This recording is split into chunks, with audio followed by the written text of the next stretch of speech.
রাত 12টা থেকে 4টে, মানে সারা রাত জাগবো। পুজো 3 টাকা ছিল না।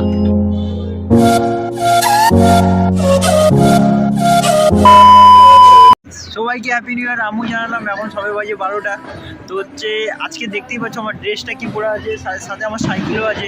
মানে আজকের যেহেতু নতুন বছরের নতুন দিন, আমি চাইছি ব্লগটাও যেন খুব ধামাকা হয়, আর কাজটাও যেন খুব ধামাকাভাবেই আজকের করব।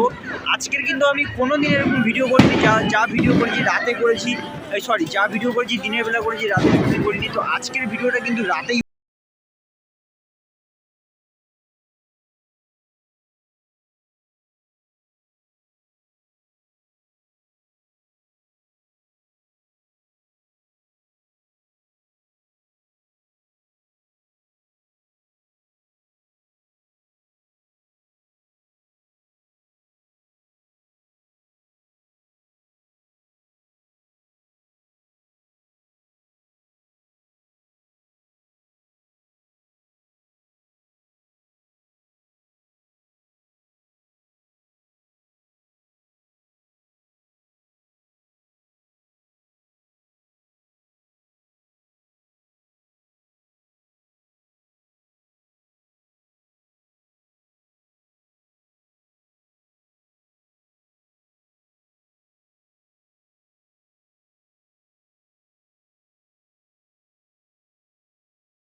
টাকা ঠিক আছে। এবার প্রথমবারে আমাকে 20 টাকা দিয়েছিল, যেহেতু নিউ ইয়ারের শুরুতে। তোর কাছে খুচরো 3 টাকা ছিল না, তো আমি ওকে 10 টাকার নোট দিলাম। আমার কাছে খুচরো 7 টাকা ছিল না, 17 টাকা দেওয়ার কথা ছিল। এবার ও বললো ঠিক আছে দাদা, নিউ ইয়ারের শুরুতে তো আমি বাড়িতে যাচ্ছি, আমি বাড়িতে গিয়ে 3 টাকা নিয়ে এসেছি। তো আমি ওকে আবার পাঠিয়ে দিলাম। ছেলেটা আমাদের হাতিবাগানের এখানেই থাকে। এবারই যখন ও আসলো আবার, তো খুঁজো নেই, বলছে দাদা তুমি 20 টাকাটাই রেখে দাও। তো আমি বললাম যে না, আমার কাছে 10 টাকা আছে, তুমি 10 টাকাটাই নাও। তো তাকে আবার 10 টাকা দিলাম। আর সব থেকে ভালো লাগলো যে আমাদের মতো ডেলিভারি বয়কে কেউ অত বেশি, মানে যারা কাস্টমার ওরা অত ভ্যালু দেয় না, কিন্তু ছেলেটা আমাকে হ্যাপি নিউ ইয়ার বললো, হ্যাপি নিউ ইয়ার দাদা বললো। তো আমার খুব ভালো লাগলো। প্রথম অর্ডারটা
আগে মনে হয় এরকম এক্সাইটমেন্টের সাথে কাউকে আমি নাচতে দেখিনি আর গাইতে দেখিনি। মানে আজকে 2022 শুরু, বিশাল ড্যান্স করছে।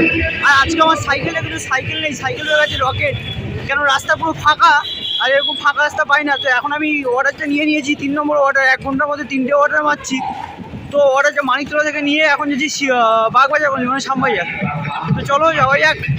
রাস্তায় অনেক কিছু সবাই এনজয় করছে।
এটা 9 নম্বর অর্ডার।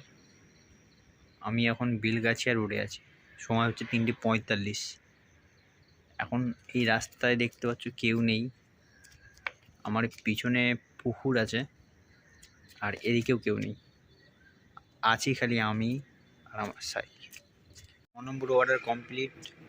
খুব ভয়ও লাগছে, কেন কি কেউ নেই রাস্তায়, বুঝতেই পারছো, তোমরাও যদি থাকতে ভয় লাগতো। এখন 4টে বাজতে যায়, তো হচ্ছে এরকম আমি তো রাতে কাজ করি না, আমি বেশিরভাগটা দিনে করি, কিন্তু অনেকে এরকম করে। তাহলে একবার ভাবো ডেলিভারি বয়ের কষ্টটা কত যায়। এখন যদি আমাদের থেকে মানিব্যাগ নিয়ে নেয়, ফোন নিয়ে নেয়, সাইকেল নিয়ে নেয়, আমাদের কিছু করার থাকবে না। তো যাই হোক, আজকে একটা চ্যালেঞ্জ ছিল, টার্গেট ছিল, তো ভিডিও করলাম।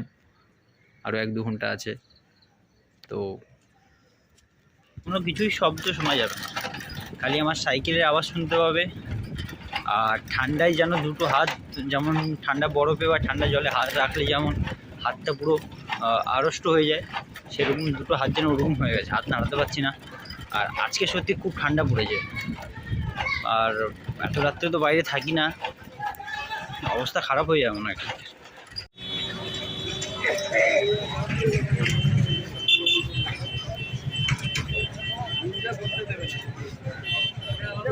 কাজ করতে করতে সেই রাত 12টা থেকে এখন সকাল 4টে বাজে, মানে 4টেকে আমরা অনেক বড় বলি। তো আমি দেখাবো টাইমটা, এখানে দেখতে পাচ্ছ শিয়ালদা 4টে বেজে গেছে ভাই, মানে কী বলবো, এক্সাইটমেন্ট আর নেই, খিদেও একটু পেয়ে গেছে। এখন ভাবছি একটু ডিম টোস্ট খাবো। তো চলো, আর 1 অর্ডার না পেলে বাড়ি চলে যাবো, বাড়িতে গিয়ে ঘুমাবো, সেই সকাল 12টা 1টার দিকে উঠবো। তো ভিডিওটা এখানেই শেষ হয়ে যেতে পারে বা নাও হয়ে যেতে পারে, জানি না, আমি লাস্টে ভয়েসে বললাম। মজার কথা বলি, এখন 5:30 বাজে, মানে সকাল হয়ে গেছে। আমি আমার ভিডিওটা এতটাই বন্ধ করলাম, টোটাল 9টা অর্ডার আমি মারলাম, এটাই লাস্ট 10 নম্বর ছিল। কিন্তু সবথেকে যে বড় ব্যাপার কি হলো, 4:30-টের সময় অর্ডার ঢুকেছে। এবার আমি পিক আপ করে নিয়েছি অর্ডারটা নিয়ে, আমি কাস্টমারের, মানে আমাদের যে মেডিকেল কলেজ আছে, আমি কাস্টমারের কাছে এসে মিনিমাম 7 থেকে 8বার ফোন করেছি। এবারে ফোন করার পরে উনি আমার ফোনটা রিসিভ করেনি, ঘুমাচ্ছিল। এবার আমি মানে লোকেশানে, মানে জোম্যাটোর ওখানে ফোন করলাম, বললো যে তোমার টাইম আছে 5টা 2 পর্যন্ত, তুমি আর 4-5 মিনিট ওয়েট করো, তারপর যদি উনি যদি ফোন না ধরে তাহলে তুমি খাবারটা নিয়ে চলে যাবে। খাবারের মেনু কী ছিল, ম্যাগি ছিল, মানে এগ ম্যাগি ছিল, ডিম দিয়ে ম্যাগি করা, মানে অনেকটা ছিল, 1 বাটি। মানে আমি চাইলে ওটা নিয়ে চলে আসতে পারতাম, কিন্তু আমি কি করলাম, আমি আমার সাইকেলটা নিচে রেখে রিস্ক নিয়ে সাইকেলটা ভালো করে রেখে দিয়ে আমি উপরে, মানে ওনার ওই হসপিটালের উপরে যাই, 2 তলায় যাই, গেট খুলে দেখি উনি ঘুমাচ্ছে, ফোন সাইলেন্ট করা আছে, এতবার ফোন করছি, ওনাকে আমি ডাকলাম, গিয়ে ওনার ম্যাগিটা ওনাকে ফেরত দিলাম। ওনার ম্যাগিটা দিয়ে বললাম, এইভাবে কি অর্ডার দেয় নাকি, আপনি ঘুমাচ্ছেন, এতবার ফোন করলাম। তো উনি চমকে গেছেন। তো এটা যদি ভিডিও করতাম খুব ভালো হতো, কিন্তু কারোর তো বিনা পারমিশনে ভিডিও করাটা উচিত না, তাই জন্য আমি ভিডিওটা করলাম না। তো এখানেই 1 জানুয়ারির প্রথম দিনটা আমি শেষ করলাম, আর বেশি সময় ভিডিও করলাম না, ঘুম পেয়ে গেছে। এবার বাড়িতে যাব, কিছু খাবো না কি জানি না। তো চলো, গুড নাইট, সবাই ভালো থেকো, পরের ব্লগ ভিডিওতে আবার দেখা হচ্ছে।